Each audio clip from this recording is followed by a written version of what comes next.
ذکراللہ پر ایک دو بات سمجھ لیں۔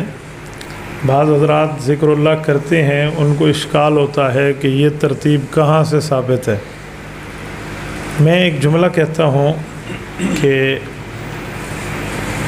ایسا بندہ جو سوال کرے اور سوال کا مطلب ہو سمجھنا چاہتا ہے، اسے سمجھائیں، اسے دلائل دیں، اسے قائل کریں۔ اور جو بندہ سوال کرے اور سوال کا مطلب صرف سوال ہو، سمجھنا نہ چاہتا ہو، میں نے اپنی زندگی میں بہت سے ایسے دیکھے ہیں، لوگ صرف سوال کرتے ہیں، تو ان کو نہ سمجھائیں، ان کو کہیں میں آپ ذکر نہ کریں، آپ کی مرضی ہے۔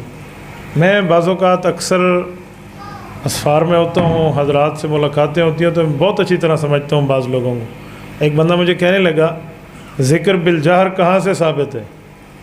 میں نے کہا پھر کون سا ذکر ثابت ہے؟ کہتے ہیں آہستہ والا۔ میں نے کہا مجھے بتائیں آپ آہستہ روزانہ کتنے ہزار بار اللہ اللہ کرتے ہیں؟ چھپ ہو گیا، وہ آہستہ نہیں کرتا تھا۔ تو آہستہ کرتا نہیں ہے، اونچا کرنے نہیں دیتا، تو بتائیں آپ اس کا حل کیا ہے؟ نہیں، اس کا پھر حل کیا ہے دنیا میں؟ حضرت شیخ الحدیث و تفسیر مولانا محمد زکریا کاندلوی رحمہ اللہ فضائل ذکر میں لکھتے ہیں، فرمایا کہ حدیث پاک میں ہے کہ اللہ کا ذکر کرو کہ لوگ تمہیں منافق لوگ، بے ایمان لوگ مجنون کہیں۔ تو حضرت شیخ کے لفظ ہیں کہ یہ ذکر بالجہر ہی سے ممکن ہے کہ جب اونچا کہو گے تو لوگ مجنون کہیں گے نا، تم دل ہی دل میں کہو تو کس نے کہنا ہے تمہیں مجنون؟ مجمع الزوائد میں حدیث پاک ہے، حضرت عبداللہ بن رواحہ رضی اللہ تعالیٰ عنہ جو جنگ موتا میں شہید ہوئے ہیں، رسول اللہ صلی اللہ علیہ وسلم کے حضرت حسان بن ثابت کی طرح شاعر ہیں، یہ اپنے شاگردوں کو بٹھائے ہوئے تھے ایک مجلس میں، وکان عبداللہ بن رواحہ یذکر اصحابہ، اپنے دوستوں کو بیٹھ کے ذکر کی مجلس کرا رہے تھے، رسول اللہ صلی اللہ علیہ وسلم گزرے تو حضور خوش ہو گئے۔ مجمع الزوائد میں حدیث موجود ہے۔ لوگ ہمیں کہتے ہیں کہاں سے ثابت ہے؟ میرے دوستو، ہم ذکر کو مستحب کہتے ہیں، مجلس ذکر کو فرض نہیں کہتے۔ ہر بندے سے دکھائیں تب جب وہ فرض ہو، اور جب مستحب ہے تو کسی نے کیا ہے دکھا کر، مجمع کو سمجھا کر، کسی نے اپنا علیحدہ بیٹھ کے کیا ہے۔ تو استحباب کا ثبوت ہر بندے سے نہیں دکھایا جاتا، فرض کا ثبوت ہر بندے سے دکھایا جاتا ہے۔ باقی آپ نہ کہو، آپ کی مرضی ہے۔ ہمارے اکابرین میں حضرت مولانا غلام محمد دین پوری رحمۃ اللہ علیہ، ان کے ہاں مجلس ذکر ہوتی تھی۔ غلام محمد دین پوری روزانہ کی بنیاد پہ مجلس ذکر فرماتے تھے دین پور شریف خانپور میں۔ یہ کون ہیں جنہوں نے حسین احمد مدنی سید العرب والعجم کو خلافت سے نوازا ہے؟ حضرت مولانا اشرف علی تھانوی حکیم الامت رحمہ اللہ، ان کی زیارت کے لیے مولانا عبید اللہ کے ساتھ گھوڑوں پہ سفر کر کے تشریف لایا کرتے تھے۔ یہ وہ ہیں جن کے ہاتھ پہ حضرت مولانا احمد علی لاہوری رحمۃ اللہ علیہ کا سلسلہ بیعت ہے۔ یہ وہ بزرگ ہے جس کے ہاتھ میں شیخ الہند کے مایہ ناز شاگرد مولانا عبید اللہ سندھی نے ہاتھ دیا ہے، تو اپنی قبر بھی وہیں بنوائی ہے، موت تک وہیں سے نہیں ہلے۔ حضرت غلام محمد دین پوری رحمہ اللہ کے بارے میں آتے ہیں کہ ان کے ہاں ذکر ہوتا تھا، ایک دن سیلاب آ گیا تو درختوں میں بیٹھ کے مجلس ذکر کرائی اپنے مریدوں کو۔ حضرت تھانوی ان کی زیارت کے لیے آئے تو مولانا عبید اللہ سندھی کے ساتھ آئے، گھوڑوں پہ بیٹھ کے آ رہے تھے۔ یہ دور میں ایک جگہ ٹھہرے تھے مولانا غلام محمد دین پوری رحمہ اللہ، وہاں پر سبزیاں کاشت کر رہے تھے۔ حضرت تھانوی نے مولانا عبید اللہ سندھی سے پوچھا، عبید اللہ یہ کون ہے؟ تو انہوں نے کہا یہی تو ہمارے حضرت ہیں جن کی زیارت کے لیے آپ تشریف لا رہے ہیں۔ فوراً کود کے گھوڑے سے نیچے اترے، کہا عبید اللہ تو نے مروا دیا، پہلے بتاتا، اس میں تو ہمارے شیخ حاجی امداد اللہ مہاجر مکی کی روح بولتی ہے۔ حکیم الامت مولانا اشرف علی تھانوی، آپ کہتے ہیں مجلس ذکر والا بھتی ہے، اس کو تو حضرت تھانوی کو تو اس میں حکیم الامت رحمہ اللہ کو تو حافظ امداد اللہ کی روح نظر آتی ہے ان میں۔ حضرت مدنی رحمہ اللہ نے ان سے خلافت وصول کی ہے اور کئی عشروں ان کی خانقاہ میں آ کے رہے ہیں۔ تو ہمارے اکابر کا طرز ہے، ہمارے اکابر کا طریقہ ہے۔ کس بنیاد پہ کہہ رہے؟ مجھے ایک دوست کہنے لگا بھی فلاں بزرگوں نے کہا ہے فلاں، میں نے کہا کسی بزرگ نے منع نہیں کیا، جنہوں نے کہا ہے ان نے 3 شرطیں لگائی ہیں اور ہم ان شرطوں کے قائل ہیں۔ کسی کی نماز خراب ہو، ذکر بالجہر جائز نہیں ہے۔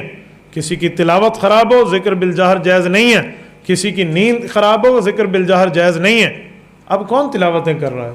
اب کس کی نیند ہے؟ اب کس کی نماز خراب ہو رہی ہے؟ میرے دوستو، اسی لیے ذکر اللہ ثابت ہے، مجلس ذکر کرنی چاہیے۔ جو نہیں کرتا اسے کہ جی آپ کی مرضی آپ نہ کریں، آپ کی مرضی آپ نہ کریں۔ ایک بدبخت کا میں نے لفظ پڑھا ہے، وہ کہہ رہا تھا کہ حدیث پاک میں ہے کہ اللہ نے فرمایا میرا ذکر کرو تو میں تمہارا ذکر کروں گا۔ کہا اس کا کیا مطلب ہے؟ تم اللہ اللہ کرتے ہو تو اللہ تمہارا نام لے لے کر کہتے ہیں زید زید زید زید، عمر عمر عمر عمر، بکر بکر، اس طرح کہتے ہیں؟ میں نے کہا یہ بے وقوف ہے بیچارہ، اس کو علم سے پیدل ہے، اس کو نہیں پتہ جب ذکر کی نسبت مخلوق کی طرف ہو معنی کیا ہوتا ہے، خالق کی طرف ہو مطلب کیا ہوتا ہے۔ قرآن کریم کی آیت ہے اللہ بھی نبی پر صلات پڑھتے ہیں، تم بھی نبی پر سلام پڑھو۔ ان اللہ و ملائکتہ یصلون علی النبی، اللہ بھی پڑھتے ہیں، یا ایھا الذین آمنوا صلوا علیہ وسلموا تسلیما، آپ بھی پڑھو۔ تو اللہ کا درود پڑھنا اور ہمارا درود پڑھنا مطلب ایک ہے؟ علیحدہ علیحدہ ہے۔ رب کے درود کا مطلب نزول رحمت ہے، بندے کے درود کا مطلب درود پاک ہے۔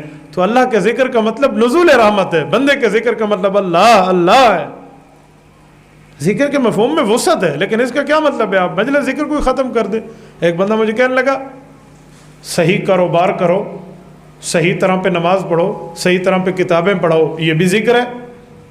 میں نے کہا جی بالکل ٹھیک ہے، یہ بھی ذکر ہے کہا ہے آپ نے، لیکن اصل ذکر کیا ہے؟ عجیب بندے ہو، مجلس ذکر کو ختم کر کے آپ نے اصل ذکر پر رد پھیر دیا، وہ بھی ذکر ہے وہ بھی ذکر ہے۔ اگر یہی ذکر ہے تو اللہ فرماتے ہیں قرآن میں وَاذْكُرِ اسْمَ رَبِّكَ، اپنے نام، اپنے خدا کے نام کا ذکر کر۔ اس کا کیا جواب دیں گے؟ وَاذْكُرِ اسْمَ رَبِّكَ، اللہ کے نام کا ذکر کریں۔ اللہ کے نام کا ذکر کیسے ہوگا اگر ہم صرف نمازوں میں لگے رہیں؟ باقی کیا کریں گے؟ مجلس ذکر شریعت کا ایک حصہ ہے، اس کی اپنی شکل ہے، اس کو شکل کو نہ بگاڑو۔ پھر کوئی پوچھے نا یہ کون ہے، کہنا خطیب ہے۔ وہ کہے گا خطیب کیسے ہے؟ تو تقریر نہیں کرتا۔ تو کہ اس نے نکاح کا پیغام دیا ہے، نکاح کے پیغام کو خطبہ کہتے ہیں، لہٰذا یہ بھی خطیب ہے۔ کوئی بے وقوف یہ معنی کرے گا؟ کیسے معنی کر رہے ہیں دنیا میں یار؟ لفظوں میں فرق ہوتا ہے۔ آپ گھر بیٹھے، کوئی کہے جا نماز اٹھا دو، آپ کہیں نہیں مسجد اٹھا دو، یہ میری مسجد ہے۔ اب مسجد کہہ لیں گے اس کو؟ جدھر سجدہ ہوتا ہے وہ ہر جگہ مسجد نہیں ہوتی، کوئی جا نماز ہوتی ہے، کوئی مصلی ہوتا ہے۔ مسجد اور مصلی کا فرق ہے، جا نماز اور مصلی کا فرق ہے۔ تو ذکر اللہ کی مجالس کی اصل اطلاق ذکر اللہ کی مجالس ہے۔ تو میرے دوستو اس لیے کھلے دل سے ذکر کیا کرو۔ یہ میں نے اسی لیے سمجھایا کہ کوئی کبھی کہہ دے تو اس کو سمجھا سکو۔ جو ہمارے ذکر پہ اعتراض کرتے ہیں، میں نے ان کی زندگیاں دیکھی ہیں، میں ان کے لیل و نہار کے شب روز سے واقف ہوں۔ یہ خود علیحدہ بھی ذکر نہیں کرتے، بیٹھ کے علیحدہ بھی ذکر نہیں کرتے، علیحدہ کرتے تو چلو پھر تو بات بنتی، لیکن میرے دوستو ذکر کرنا چاہیے۔ قرآن کریم میں ہے وَلَا يَذْكُرُونَ إِلَّا قَلِيلًا وَلَا يَذْكُرُونَ اللَّهَ إِلَّا قَلِيلًا، جو تھوڑا ذکر کرے وہ منافق ہے، اور جو زیادہ ذکر کرے وَذَكَرَ اللَّهَ كَثِيرًا وہ مسلمان ہے، وہ مومن ہے۔ تو ذکر کریں اور زیادہ کریں، یہ سمجھانے کے لیے مجلس ہے۔ اس کو علیحدگی میں بیٹھ کے اپنی عادت بنائیں گے انشاءاللہ۔ سو کھلے دل سے دلائل کے ساتھ شرح صدر سے ذکر کیا کریں۔